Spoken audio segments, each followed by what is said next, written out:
Champanhe é sinônimo de riqueza e luxo. Muitas vezes ele custa o dobro do preço de outros vinhos espumantes, tais como Prosecco ou Cava. Uma garrafa de boa qualidade pode custar de 50 a 300 dólares. Já os vintages podem custar mais de 1.000. Então, o que será que torna o champanhe tão caro? O champanhe é frequentemente usado como um termo genérico para vinho espumante, mas na verdade, o champanhe só é verdadeiro champanhe se for feito aqui, na região de Champagne. Esta região altamente protegida que fica na França, a cerca de 150 quilômetros a leste de Paris, é o lar dos mais prestigiados e caros vendedores e adegas de champanhe do mundo, como por exemplo Moet Chandon e Perrier-Jouët. Todos os outros vinhos espumantes feitos fora desta região, mesmo aqueles de regiões vizinhas da França, devem ser rotulados de forma diferente. Isso significa que nesta área relativamente pequena, que tem 2 vezes o tamanho de São Francisco, é onde todo o estoque mundial do verdadeiro champanhe é feito. São mais de 300 milhões de garrafas por ano, com uma receita anual de mais de 5 bilhões de dólares. As vendas de champanhe cresceram constantemente desde os anos 50. Porém, o seu crescimento futuro depende da proteção do clima único dessa região. As condições climáticas variáveis do norte da França são o primeiro fator para preços elevados. Com uma temperatura média de 10 graus Celsius, este local é mais frio do que as outras regiões vinícolas da França. Isso dá acidez certa às uvas, para a produção de vinho espumante. Entretanto, uma frente climática muito gelada torna o processo de produção de vinho mais difícil do que outros ecossistemas mais constantes. La particularité du Champagne, c'est d'abord sa situation géographique et les conditions climatiques. Et ensuite, évidemment, c'est un processus d'élaboration qui a été peaufiné, qui a été amélioré au fil du temps, au fil des siècles maintenant, puisqu'on parle de plus de 2 siècles. On cueille des raisins, évidemment, à parfaite maturité. Ça, c'est déjà un critère très, très important. Et ensuite, eh bien, le processus de fermentation alcoolique va nous donner un vin blanc, ou plusieurs, ou une variété de vins blancs. Durante a colheita, 120.000 trabalhadores vão a Champagne para colher uvas de 34.000 hectares de vinhedos. It's harvested by hand because the machine it's forbidden by law, and it's important to select only the best grapes, especially because of the heterogeneity of each different plots and each different vines. For me, it's a really good sign, an important sign of quality.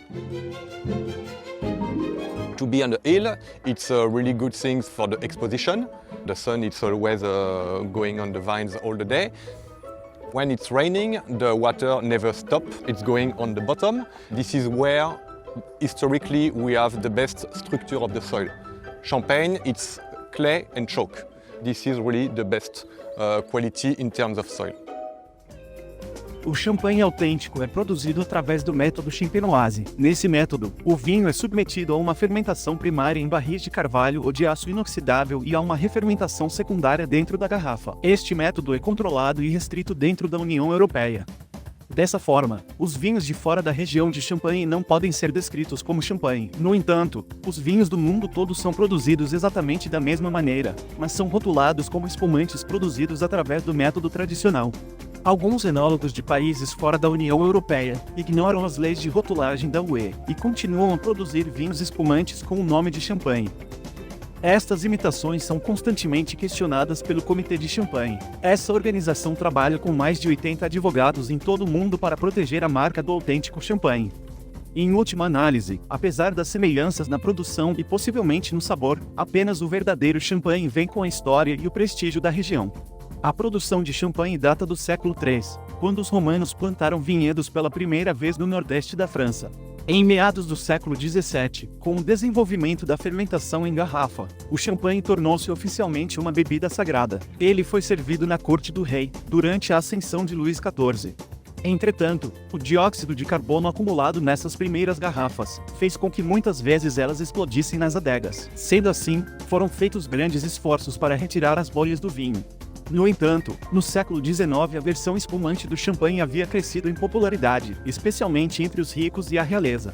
quando as grandes casas de champanhe otimizaram a produção em massa do espumante com o desenvolvimento de vidros e rolhas mais espessas, a indústria moderna de champanhe começou a cair. Surpreendentemente, apesar de a região ter se tornado um campo de batalha durante a Primeira e a Segunda Guerra Mundial, algumas produções de champanhe ainda continuaram. Estima-se que ao final da Primeira Guerra, cerca de 40% dos vinhedos de champanhe foram destruídos. Devido ao corte na produção, as garrafas feitas durante qualquer uma das guerras custam muito caro. Em 2015, a Sotheby's leiloou uma visita à adega Krug e uma degustação de sua safra de 1915 da época da guerra, por $116 mil. A associação do champanhe ao luxo, riqueza e celebridades é o que tem mantido os preços altos. De coroamento de reis a batismos de navios. Até o Jay-Z entrou para a indústria. Em 2014, ele se tornou um dos proprietários da Armand de Brignac, também conhecida como Ace of Spades, uma marca de champanhe administrada pela família Cartier. Em setembro de 2019, eles lançaram seu cuvée mais raro e mais caro. Ele é composto por 3 safras, de 2009, 2010 e 2012. O vinho foi deixado envelhecer por 6 anos até que fosse engarrafado. Foram apenas 3.535 delas, e foram disponibilizadas por $1.000 por garrafa. Mas o que será do futuro? Champanhe se tornou a primeira região vitivinícola do mundo a examinar seu impacto ecológico e implementar um plano de redução de carbono devido às preocupantes estatísticas. O aquecimento global provocou um aumento das temperaturas na região de 1,2 graus Celsius nos últimos 30 anos, e as datas de colheita das uvas foram antecipadas em 15 dias. As alterações climáticas na região de Champagne mostram que os objetivos sobre o aquecimento global do Acordo de Paris não são mais suficientes.